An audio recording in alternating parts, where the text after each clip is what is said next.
Hey, thanks for making it to Veterans Info Tap. I'm glad you made it. I'm doing a couple videos on this because I think it's that important. Do not hyper-focus on just filing for high-value claims. I said it, okay? I think that's a dumb thing to do because there's no guarantee that your high-value claims that you have, that you can get service connected, will get you to the 100% mark. What if, for example, your high-value claims took you to a 93%, and now you need 210s to get you there? Well, in the meantime, year and a half, 2 years have went by. You finally got your claim decided. Great, you're super excited with your 90%, but boy, the difference between 90 and 100 is pretty big. So now you have to go back, file a new claim for your 10%ers and wait. So why do that? Don't leave it on the table. File for it up front.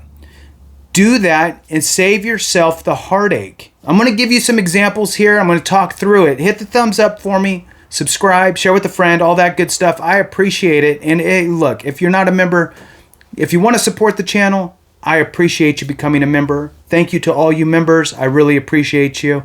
It also helps me to find you in the comments. So when you think about high value claims, of course, you're going to file for those. How do you know that they're high value?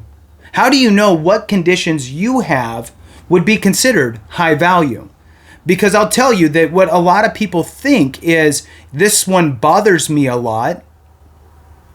This one's changed my life. This one has a major impact on me, and therefore it should pay out a high amount. That's not the case. It's not how the VA works. And it's weird. I get it. Something that you know really bothered, like my back, for example, is horrific. My back kills me. The only thing that saves me is movement. The more I move and stay moving around, the better off I am. Now, if I drive for 15 minutes or if I stand too long or sit too long or anything like that, then my back starts to really bother me. So that's really impactful. And I have a 10% because even though in the CNP exam and they tell you, well, go as far as you can and then tell me when you feel some pain, and the movement is about like this. Well, I feel it about here, right? It's still a low rating. So you're lucky when you get a 10 or 20%, unless you're completely bound up, right? I mean, if you have some major, all bolted up and that type of stuff, maybe it'll be a different situation. But for the most part, if you can actually get in a car, drive to a store, get out, walk to the store, walk back, get in the car, drive home, if you can do those things, but it's annoying and painful and you can't stand up fast and that type of stuff, you're looking at a lower rating. So it's important to understand that sometimes we think that the condition's bad enough and impactful enough that it should be a high rating, and sometimes it's not.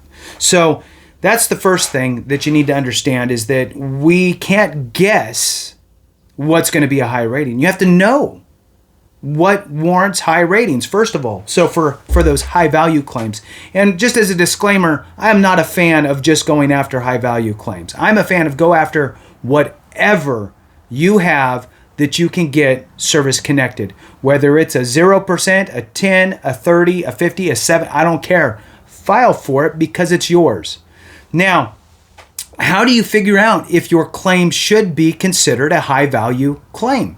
Well, you need to go into the rating schedules for the VA, right? So you could pull up VA rating schedules or anything like that. It should pop up. Go to the VA's website. It's a little bit cumbersome, I get it.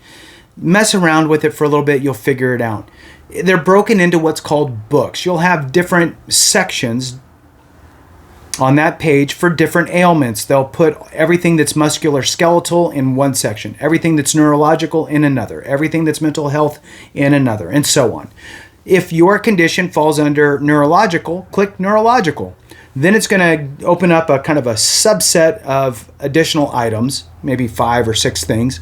One of them will say rating schedule or something to that effect. Click on that. It opens up a Word document. Find your condition. Your condition will be listed there, whatever it is. Say it's migraines. find your migraines, and then you can read the criteria for each rating. So for a 50% rating, the criteria is this. For a 30%, the criteria is this. For a 10%, the criteria is this. Read it. It has the potential of being a high value claim. Well, let's say that today you don't rate for a high value claim in migraines. Let's say that your signs and symptoms and durations meet the criteria for a 10%. Well, now you know you're a 10%, but in the back pocket, you know I have the potential of going up to 50 if they get worse. That's a good, you need to have a contingency plan, right? So there you go. You're building your contingency plan by having upward momentum. Okay, so you know that you have room to move up. That's nice. Or let's flip it around. You know that you meet all the criteria for 50%. That's awesome. Great. Now the key here is you need to make sure that you annotate all that criteria, because you need to be able to share that with your doctor ideally and supply that as evidence when you file your claim. And 2, you need to share that when you go to your C&P exam. Don't miss a word. Make sure that you're encapsulating that criteria in your statements. So now, another thing that you need to think about is those smaller claims are going to have the ability to leverage you the opportunity for not just those increases like we talked about with migraines, but also secondary conditions, which can be very good. Okay, I'll give an example. You have a back condition, right? You file for your back. You get a 10 or a 20%. That sucks. But you're rated for it now, and now you have that service connection. Now, let's say that you build up some arthritis in there as a secondary condition. That could potentially, depending on what it is, I'll give myself for an example. So I had my lower back issues at 10%. Then I discovered that I had some arthritis, ankylosing spondylitis arthritis in my back, and filed for that. Ended up getting that, and I believe it was at 40%. Then we have insomnia due to the back. You can't really sleep through the night. You wake up every 3 or 4 hours, and then you're up for 2 or 3 hours because the back issue, right? You toss and turn, pillow between your knees. I'm speaking to the choir, right? So this can be any condition, right? Let's say it's your knee that's bothering you and keeping you up at night, or your wrists, or your shoulders, anything that's service connected that's causing you to stay up. The same kind of idea can apply. So insomnia, I don't have any other mental health rating, so insomnia falls under the mental health umbrella, and now I have a 30% for insomnia. Now for somebody who, let's say, has, we'll use PTSD. If you have PTSD and then you file for a secondary of insomnia, it's probably not going to change your overall mental health rating. So just kind of food for thought. Mental health is one of the nuancy things inside of the VA's rating schedules. Basically, it's an umbrella of mental health. Anything that's mental health will all be considered, and then they'll assign one rating. So, for example, you can have PTSD, depression, insomnia, anxiety. So you have 4 different types of issues, but they will take all those, look at them in the criteria for mental health, and then give you one rating. So those 4 conditions get looked at and then assigned one rating to cover them all. So now you have that back issue at 10%, you have 40 for arthritis, you have 30 for insomnia, and then guess what? Now your back's giving you issues that's shooting down your legs. So you have, maybe it's radiculopathy and numbness and tingling shooting down the legs. So now you file for those and you get 10 for each side, plus they have something that's called the bilateral effect. The bilateral effect, which is when you have 2 extremities, left and right, so like your arms or your legs that are affected, then what happens is they'll take that combined rating and then do 10% of that combined rating to give you a little bump. It's not much. So now you have that ability. The bottom line is to get those secondary conditions. the way that the VA math works is not like regular math, as many of you know. The closer you get, the harder it is to get there. It's a game of percentages of percentages. So I'll give you the quick example to wrap this up. Let's say that you have three 50% conditions. They're all 50%. And to stay with the theme of this, all you did was say, I'm going after my high value claims and that's all I'm going to do, period. I don't need any of these tinnitus and lower back for 10%. I don't need radiculopathies for 10s. Who cares? I'm just going after my big ones. Got 3 of them. So you get those 3 50% ratings, which in the real world is 150%. Awesome.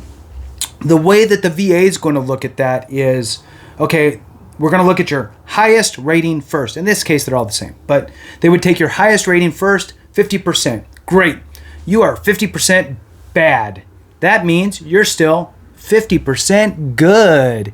Great. So they take that 50% bad, move it over here, call you 50% good. Then they look at your next highest rating. In this case, 50%. 50% of 50% is 25. They're going to take that 25 and add it to your 50 bad. Now you're 75% bad. But guess what? In the VA's world, that really means you're still 25% good. So now what's going to happen is they're going to look back over. You still have another rating. So they're going to say, you're 25% good? Yeah, we got another 50% rating. 50% of 25 is 12.5. They're going to add that 12.5 to your 75 bad. And now you are 87.5. That, they'll look, no more. That rounds to 88. Then they go, okay, there's nothing else. Bam, you're 90%. They'll round up to the closest 10. So up or down. So at 85, it would go up to 90. So you're at effectively 88%. Then that will bounce you up to the 90% mark. So great. You focused on your high value claims and you got yourself a 90%. That's awesome.